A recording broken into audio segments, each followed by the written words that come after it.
Welcome to 3 Rule Parenting Podcast, where we have conversations about parenting with grace and how to better disciple our own children. I'm Pastor Melissa. I'm the lead pastor at First United Methodist Church of Cleburne, and I have a 21-month-year-old daughter named Ellis. She's amazing. Yeah. Okay. My name is Reverend Bill, and I'm one of the associate pastors here at the church, and I work with family ministries, again, so children, students, and their parents. And I'm just happy to be here, and because my kids are in high school, and so it's just good to be out of the house. Out of the house. Wow, nice. My name is Reverend Kevin Anderson. I'm the pastor of community, so outreaching to schools and within our community here. And I have 2 kids, a son who is in high school and a daughter who just started junior high. So it's going pretty well so far. So far. I love it. And on today's episode, we are on episode 5, Sinning and Grinning. This is our sin episode, kind of part 2. So if you haven't checked it out, I'd encourage you to go back to last week's if you didn't listen to it. That we talked about the biblical foundations of the words that we translate as sin, and we kind of add to and hopefully shift how you understand the word and the idea of sin. And so if you haven't watched that episode, I encourage you to go back and then join us for part 2, more sinning, or as we like to call it, sinning and grinning. Here we are. Here we are for sinning and grinning. Which, can we talk about, like, if you watched part 1, we talked about, like, you know, the archer and the aim of, like, being more like Christ, and just a little background on how we do some podcasting, a little peek behind the scenes real quick. Some people watch this podcast like via video, some people just listen to it, and sometimes we record multiple episodes in one day. I don't know what she's talking about. And if you're watching this right now, you'll notice that Kevin and Bill look like it's a different day, and I look like last week's episode. But it's the same day. I don't know what she's talking about. I really don't. So who is aiming more for Christ in this? Melissa and her stories, I tell you. That's my question. Let's get into a conversation about sin. Well, so it kind of leads us into just a little reminder. To sin is to miss the mark. And again, I think we as the church, we have kind of sinned. Mm-hmm. We have kind of missed the mark on how we teach this idea of sin. So if you think about it as how we talk about sin within the Christian church, I think there's this kind of continuum between the more fundamentalist side to the more progressive side. And I think on both ends of this spectrum, we have sinned. I think on the fundamentalist side, you get kind of more the black and white hardcore thing, and they talk a lot about sin, but again, I think sin is almost replaced with the word evil, and it's carried through. And then you have on the more progressive side to where they won't talk about sin at all. Right. And there's no sin, there's no calling out, there's no need for confession. And so at both ends of this, I think you can take this to an extreme that becomes unhealthy and unhelpful. And that's one of the reasons we wanted to talk about this. I think in the middle is where you find health and the truth. One of my favorite definitions of heresy is a truth given undue weight or proportion. And so I think both of these ends, on the progressive and the more fundamentalist end, I think there's a truth and a reason why they're doing what they're doing and what they feel about it. But I think that they're giving an undue weight or proportion to that piece of it. And regardless, so somewhere between the two is, I think, the fuller understanding, and like I love that you brought it up, a greater healthy understanding. And so, which, like, I love accountability, like that has been like confession to someone that I can trust and build, and that they can speak truth into my life, right? Like, call out that sin and that helping me aim more towards Christ. Like, that's a helpful thing. But also, you know, there's those people in your life that think they have that relationship with you, that think they've earned or have that right to speak into you. And it's like, no, like, you might not know my story, or, you know, you might not be the person that I'm choosing, right. to invest that relationship in. So one of the reasons I wanted to do this is because I think words matter, and taking it back to our 3 rules, I think sometimes when we use words inappropriately, we can do harm. Again, I kind of go back to, I do not think that word means what you think it means. A little Princess Bride action there. Again, when I often hear people within the church use the word sin and the way they're using it, I'm like, I don't think that's quite exactly how that word should be used. Yeah. And that's why we made, again, go back to last week's if you didn't watch it, but that's why we wanted to give that more biblical understanding is we want you to understand the word so you can use them and incorporate them correctly. But we do this with a lot of things, so I think we do that with sin, but there's another thing in parenting that I think we do a very similar thing, and so I wanted to bring that one up and discuss that one today. Sure. And it's the difference between rude, mean, and bullying. Oh. We use these sometimes interchangeably, and I think we do that in a way that sometimes can be harmful when we misuse the wrong word. So the way I use them is this. Rude is often when we do things that hurt others, but we do it unintentionally, and really one of the big things is we kind of do it unaware. Like, I maybe said something that hurt your feelings, but it wasn't my intention. Right. But I did. And so that would be rude. And so then the next level up from that is mean. And mean now isn't necessarily I'm always intentionally trying to hurt you, although it can be, but more that I'm doing it now, I'm aware of it. That I may not be meaning to, but I am aware that it's hurting you, and I keep doing it. And that's when you go into mean. Mm-hmm. I worked with a group years ago that I had some kids in the group that we were struggling with this. They were just kind of rude. Yeah. They would say hurtful things to each other, and they just kind of didn't think about what that meant. And so we started teaching them, talking about this. And one of my favorite things is in talking about it with them is I said, okay, now that I've explained how what you're doing is rude and what you're doing to each other when you do this, I've now stolen rude from you. Because now you can't do it unaware. Now your choice is to be mean or not. Now that you're aware, if you continue doing this, you're no longer rude. Now you're mean.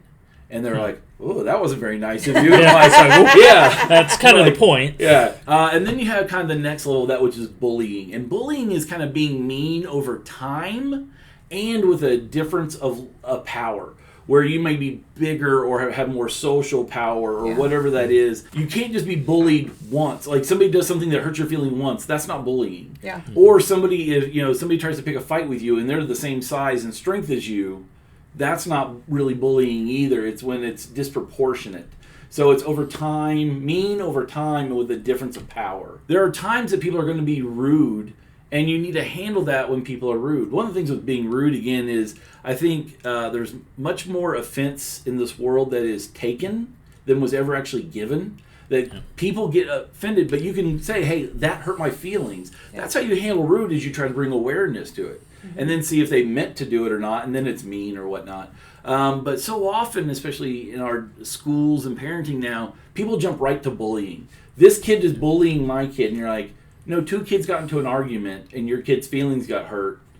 That might have just been rude.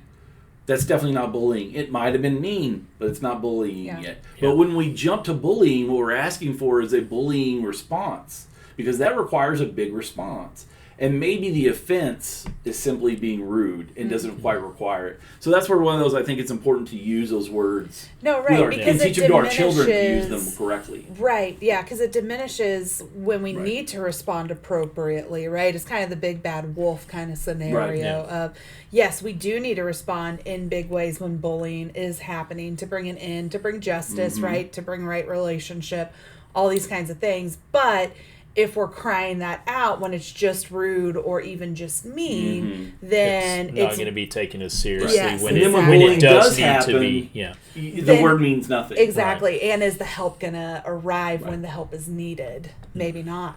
Right. Yeah. But tying back to our teaching on sin, I think that when we are being rude to people, that's a sin, but again, we can be unaware. So again, this idea that sin is always being evil or full of hatred or whatever. No, we can sin against someone and be totally unaware of it and totally unmeaning to have hurt their feelings, right? We can hurt others totally unaware. We have sinned, but it doesn't have intention to it, which definitely means it wasn't evil. I think that's one of those things when we talk about the difference between sin and evil. When I know that what I'm doing is hurting you and I'm continuing, it starts to get into that mean piece. That rude is still a sin, but now when I know I'm hurting you, now we start to have a little more of that. Maybe that's a little skosh of evil, you know. When there's more choice, more choice with it. Yeah, it's the opposite of last week's episode of sin, where we were kind of talking about good, better, of like moving closer to the bullseye. Rude, mean, bullying moves you further away. Yeah. And so biblically, I started thinking about this is that we think about the law being given to the Jewish people, and the law was meant to help them, but also us understand where we are missing the mark. We talked about how sin is missing the mark. And so the law was given so that we could understand what the mark kind of was. And so you do need rules. And then you have Jesus come along helping us better understand what the mark is, which is not just the law, but the state of the behavior, the state of the heart in that. Yeah. And that's kind of the whole point of wanting to bring this up, is that I think we have to talk about sin. Yeah. We don't want to lose that. We have to have rules, and we have to address rules that have been broken. But if we only focus on that and we talk about it never ending, and there are those Christians that it seems like that's all they talk about is sin and all that, well, I think it becomes counterproductive, because we're now talking about sin more than we're talking about Jesus. We're called to be Christ-like. Yeah. Jesus is the center of our faith, not being sinful. And so it goes back to our 3 rules, right? You start at do no harm. That's try not to sin. Yeah. Well, then you have do good is the next level. And I think that's strive to be Christ-like. And that's one of those things I want to kind of bring up, is that it's good to talk about sin, and I don't think we should lose that. Right. But we can give it undue weight or proportion and talk about it way too much. And then again, and my concern is that we then lose Christ in the midst of it, that we're only talking about rules and so. Yeah. Go ahead. I was going back to your definition of heretical, and like how we can again, just go back to the behavior and the state of our heart. And I know there's a lot of people who within our church and within this world of parenting in this day and age also enjoy Enneagram, not for typing our children, just as a friendly reminder, but type your children. Don't type your children, but don't do that. Don't do that. But as typing ourselves and understanding ourselves is reminding ourselves how to be our best selves and check in with where we are in growth or stress or moving towards Christ in the midst of that and staying in love with God. You brought up something earlier about there's accountability, and it's so important to have somebody who you can be real with and be honest with, to where they're willing to call you out when you're like, maybe you should have handled this in a different way. And I think sometimes that's hard for us to look at our own sin or our own mistakes, because we sometimes maybe don't even know that we're doing it. But if we have somebody else who can say, Kevin, probably, did you ever think about it in this way? So what you did actually was wrong. You may have not intended it to be wrong, but it was. Are you aware of the effect it's having? Are you aware? Yeah. Right. I mean, it happened numerous times when I was a youth director, but I had a mentor who could say, you're in the wrong here. Right. Let me tell you why, and I invite you to think about that. Yeah. It's hard to hear, but it's needed, but it's an example I think we have to set for our kids. And I'll say it's kind of ironic that I'll be the one to say it as the single person at the table, but I'll say it. And I think that there's also a value in parenting when you're parenting with a partner. If you're married, that person can hold some of that accountability for you. But there's also a value in making sure that there's also an outside accountability partner, whether that's a good friend, a pastor, a mentor in your life, There's lots of really good accountability options out there for you.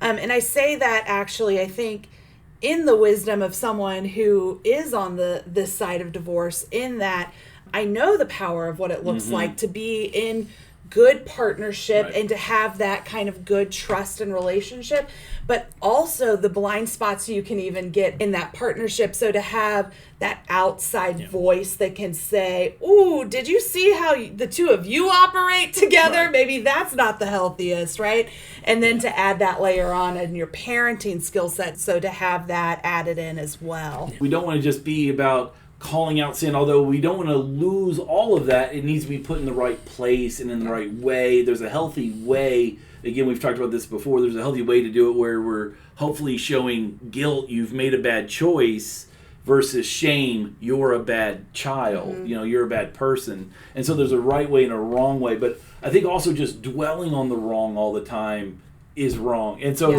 you want to have where we're also showing our children the positive, where we're giving them the positive side of it. Rather than you did bad, it's the I think you maybe could have done a little better on that. I know you're a good kid. Could I help you? Yeah. Encouraging and uplifting and all of that, I think, is a big one. And one of it we talked about last week, one of the understandings of sin is to break trust. And helping our children be the kind of people that others trust and that we can trust. It makes me think of a story. When I was in college, a fraternity brother of mine was our student body president, and he was going to be in our homecoming parade. And he had asked a friend to borrow her convertible, and he was going to ride in the parade, and he'd asked me to drive the car. Well, she was going to be gone that weekend, and so he'd asked me to go get the keys to her car, and I was going to have it for the weekend. And as I was picking up the keys from this young lady, she's like, I don't even know you. I don't know that I want to give you my car keys. We ended up becoming friends later, but at the time she's like, I don't even know you, and I don't want to give you my car. And then she went, wait, who's your big brother in the fraternity? And my big brother was a guy named Darren Reese. And Darren is a straight arrow, most trustworthy guy you could ever meet. And she just went, oh, here's the key. She was like, because Darren was so trustworthy of a person in her mind. He was such a solid character. She couldn't imagine a world where he didn't pick a little who was also trustworthy and of solid character. And if Darren would pick you as a little, that's all I need to know about you. Here's the keys to my car, no problem. He was so trustworthy that she could trust me with her car. She didn't even know me. And then I think about that as a parent. How can I help grow my children to be so trustworthy that just those who are in their sphere can be seen as trustworthy because they're so trustworthy. I mean, I'll refrain from naming them in this space, but when you said that, I immediately started having family systems that I know of that came to my mind in a good way of man, when I think about the grandparents and the parents and the kids in this family unit, that they're all good, that they're all trustworthy because they all have been raised in this family line kind of thing. And it goes back to kind of what you're saying, and I think taking this understanding of sin is as the arrow and where we're aiming at, again, that when we talk about it, it doesn't always have to be in the negative way, but in a encouraging way of encouraging our kids to say, hey, you did good here. And sometimes that's all they need, but also sometimes to push them to say, and how do we do better even? So think about if you were going to shoot archery or guns or whatever, but I think more of an archery term because that's where it came from originally. Right. Think about if somebody was aiming at the target and you said, make sure you don't hit the black. Don't hit black, blue, yellow. That was the advice you just, don't hit black, blue, yellow. Rather than aim for the red. Shoot for the bullseye. You're telling them what not. Well, again, if I say don't think about red, what immediately pops in your head? Red. And so if all we do is we're harping on all the negative and the bad and don't do this, in our kids' heads, those things are what are dwelling there all the time. By saying don't do the negative, we're actually being counterproductive. A couple of weeks ago, we talked about the 40 developmental assets from Search Institute. If you go back and look at their 40 developmental assets, they're all positive. There's not a single asset that's said a negative thing. It's build them up, their self-esteem, build a personal future that's positive, build a positive community, a positive feeling of being needed within their family, within their community. All of it's positive. It's all aimed for the bullseye. That's one of the reasons we were talking about the 40 developmental assets, is that for behavior stuff with our children, they're all these 40 things are red bullseye things. They're dwelling on positives rather than dwelling on negatives. And that's what I was going to say. I would say if you talk to anyone at the Institute, they're not going to say we're ignoring these things, but it's where they place. It's not, where is your focus? It's where where's your focus going to? They never say don't have rules, but that's not where they spend all their time. Right. And again, part of my thing for us as followers of Christ, I want to think about how we talk about with our children and how what they pick up, because I think faith is caught as much as it is taught. If they just hear us talk about the negatives all the time, and that's what they think Christianity is, and that's what they think following Christ is, it's a list of don't do's, negatives. And how many of us, I had that impression as a young Christian. I thought Christianity was just a list of negatives, don't do this. Right. And we lose what is the real meaning of being a follower of Christ, striving to be Christ-like, that we talked about before. Work on trying to be more perfect. Yes, you're not perfect. Yes, you hit the blue, but next time try to hit the yellow. Next time try to go for the red. Now you got the edge of the red. Now go for the center of the red. encouraging the positive. And again, what are we really trying to teach as followers of Christ is don't sin. Yeah. It's become Christ-like. That's what I was going to say, is we're teaching Christ in it. This is that 3 rules, or at least the first 2 with, do no harm, have the rules, but don't live in the negative of the rules. Teach that, but then pull out and get into the do good. Yeah. Become Christ-like. And then how do I become more Christ-like? Well, let's grow our relationship with Jesus Christ, stay in love with God. Again, this is why we're doing 3 Rules Parenting. This is our parenting plan, but also our faith development plan. They're all really the same thing. Teach your rules, don't sin, but then be aspirational and positive. Mm-hmm.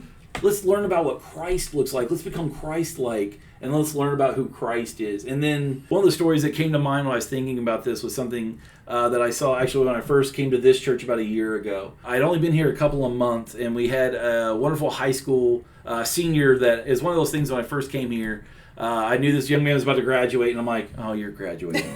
Oh, you're a great young man, and you'll hear just how great this young man was. And I was so excited, and I was like, then I heard he was graduating. I was so disappointed. But he has a little brother in the youth group as well. And one day we're at worship, and the kids have drinks, and one of the little brother's friends knocked over his drink, and of course he's like a 7th grade, 6th grade boy, so he's not cleaning it. He's just going to leave it. But this little boy sees it, and he goes, all right, it's my friend, So he cleans it up, picks up the cup, scoops the ice, goes, throws it away, gets a paper towel, comes, cleans it up, and then he sits down, he starts to engage back in worship.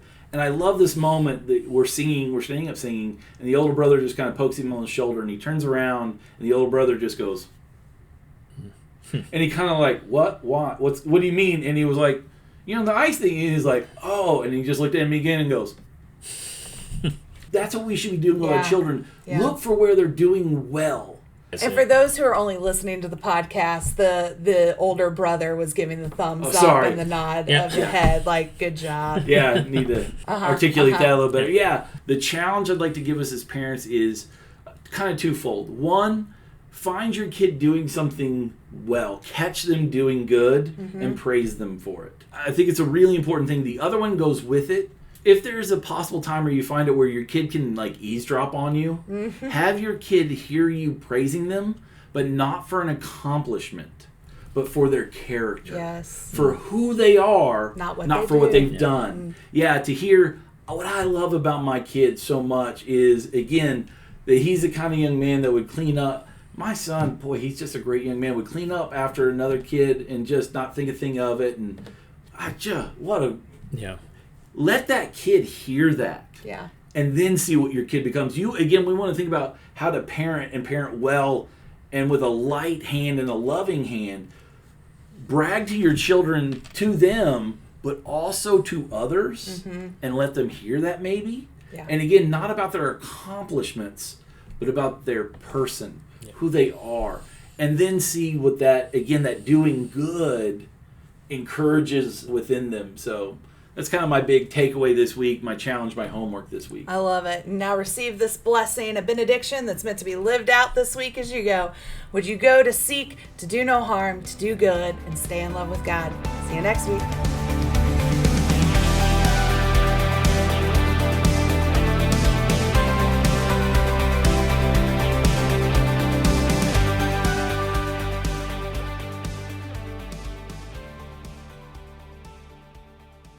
Are we doing another one today? Yeah. Oh, I forgot about that. All right. We're aiming for 3. Well, I need to go home and change shirts again. No, you do not. I'm gonna.